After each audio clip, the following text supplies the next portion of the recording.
Right breaking చూస్తున్నాం. నేడు CM రోజంతా వరుస సమీక్షలతో బిజీగా గడపబోతున్నారు. ఇవాళ సచివాలయంలో అన్ని జిల్లాల కలెక్టర్లు, ఎస్పీలు, పోలీస్ కమిషనర్లతో ప్రత్యేకంగా భేటీ అయ్యారు.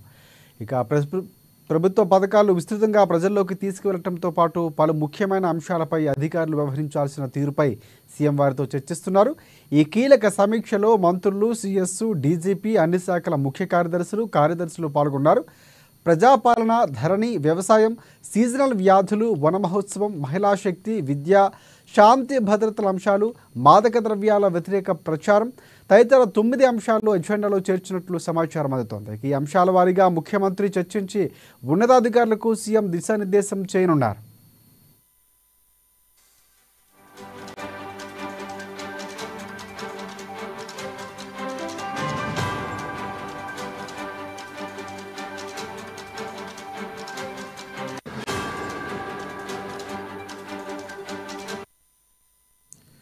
రైట్ నేడు సీఎం రోజంతా వరుస సమీక్షలతో బిజీగా గడపబోతున్నారు. ఇవాళ సచివాలయంలో అన్ని జిల్లాల కలెక్టర్లు, ఎస్పీలు, పోలీసు కమిషనర్లతో ప్రత్యేకంగా భేటీ అవుతారు. దీనికి సంబంధించి మరిన్ని అప్డేట్స్ అందించేందుకు మా హైదరాబాద్ రిపోర్టర్ రాంబాబు మనకి ఫోన్ లైన్లో సిద్ధంగా ఉన్నారు. ఎస్ రాంబాబు, చెప్పండి. రాజశేఖర్, ఈరోజు ముఖ్యమంత్రి రేవంత్ రెడ్డి సచివాలయంలో ఇటు జిల్లా కలెక్టర్లు, ఎస్పీలు, పోలీస్ కమిషనర్లతోటి సమావేశం అవుతా ఉన్నారు. మరికొద్ది సేపట్లో ఈ యొక్క సమావేశం అయితే ప్రారంభం అవుతుంది. ఇప్పటికే ముఖ్యమంత్రి రేవంత్ రెడ్డి సచివాలయానికి అయితే చేరుకున్నారు.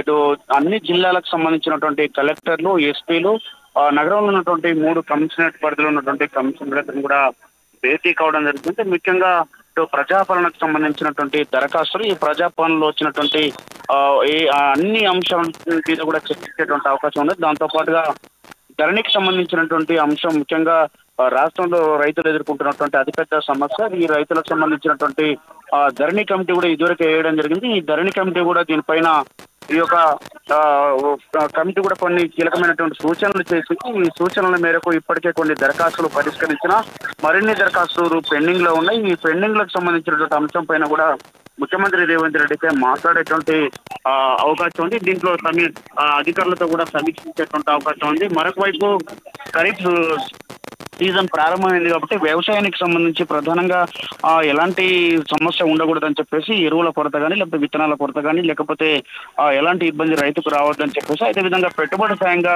రైతు భరోసాను కూడా ఇచ్చేందుకు ఇప్పటికే అసెంబ్లీలో చర్చించిన తర్వాత రైతు భరోసా ఇవ్వాలని చెప్పేసి రాష్ట్ర ప్రభుత్వం భావిస్తున్నటువంటి తరుణంలో ఈ యొక్క రైతు భరోసా సంబంధించినటువంటి దానిపైన కూడా చర్చించేటువంటి అవకాశం ఉంది. ముఖ్యంగా ఈ వ్యవసాయానికి సంబంధించినటువంటి ఖరీఫ్ అంటే సీజన్ ప్రారంభమైంది కాబట్టి సీజన్ లో ఎలాంటి ఇబ్బందులు రైతులకు రాకుండా ఉండేందుకైతే దీనిపైన అధికారులతో చర్చించేటువంటి అవకాశం ఉంది. ప్రజారోగ్యం, సీజనల్ వ్యాధులు వీటిపైన కూడా, అంటే ఇప్పుడు వర్షాలు వస్తూ ఉన్నాయి కాబట్టి వర్షానికి సంబంధించినటువంటి అనేక ప్రాంతాల్లో స్లమ్ ఏరియాస్ ఉంటాయి, లేకపోతే ఈ యొక్క వర్షాకాల సీజన్ లో అనేక రకాలైనటువంటి వ్యాధులు వచ్చేటువంటి ప్రబలేటువంటి అవకాశం ఉంది. కాబట్టి వీటి నుండి బయటపడేందుకు, అదేవిధంగా వీటికి సంబంధించినటువంటి ఎలాంటి ఇబ్బందులు రాకుండా ఉండేందుకు ఇటు వైద్య అధికారులు కానీ, లేకపోతే ఎక్కడైతే వర్షాలు వచ్చినటువంటి ప్రాంతంలో ఇప్పుడు హైడ్రా సిబ్బంది కానీ, లేకపోతే వీళ్ళందరూ కూడా అందుబాటులో ఉండి ఎలాంటి ఇబ్బందులు రాకుండా ఉండేందుకు చర్యలు తీసుకోవాలని చెప్పేసి దీనిపైన ఈ యొక్క భేటీలో చర్చించేటువంటి అవకాశం ఉంది.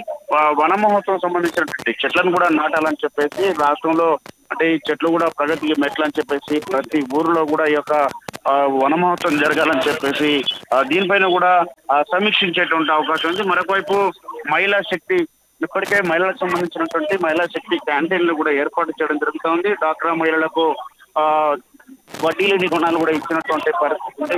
ఇటు ఒకవైపు ఉచిత బస్సు ప్రయాణం లాంటి అనేక సౌకర్యాలు కల్పించిన నేపథ్యంలో ఇటు రుణాలు ఇస్తున్నటువంటి రాష్ట్ర ప్రభుత్వం, మరొకవైపు గ్యాస్, అదేవిధంగా 500 గ్యాస్, దాంతో పాటు 200 యూనిట్ల గృహ ఉచిత విద్యుత్ ఇవన్నీ కూడా ఇస్తున్నటువంటి నేపథ్యంలో 2500 రూపాయలు ప్రతి కుటుంబానికి కూడా ఇవ్వాలని చెప్పేసి ఇప్పటికే భావిస్తున్న నేపథ్యంలో దీనిపైన కూడా చర్చించేటువంటి అవకాశం ఉంది. మరొకవైపు ఎడ్యుకేషన్ సంబంధించినటువంటి అంశం, ముఖ్యంగా రాష్ట్రంలో విద్యా సంవత్సరం ప్రారంభమైంది. ఇప్పటికే ప్రతి సంవత్సరం ఇటు పుస్తకాలకు సంబంధించినటువంటి కొరత, ఆందోళన ఉండేది, కానీ ఈసారి అలాంటి కొరత రాకుండా, ఎలాంటి ఆందోళన లేకుండానే పుస్తకాలను కూడా పంపిణీ అయితే చేసింది రాష్ట్ర ప్రభుత్వం. అదేవిధంగా గురుకులాలు కానీ, లేకపోతే పాఠశాలలు కానీ వీటన్ని కూడా పర్యవేక్షణ ఉండాలని చెప్పేసి అధికారులకు సూచించేటువంటి అవకాశం ఉంది.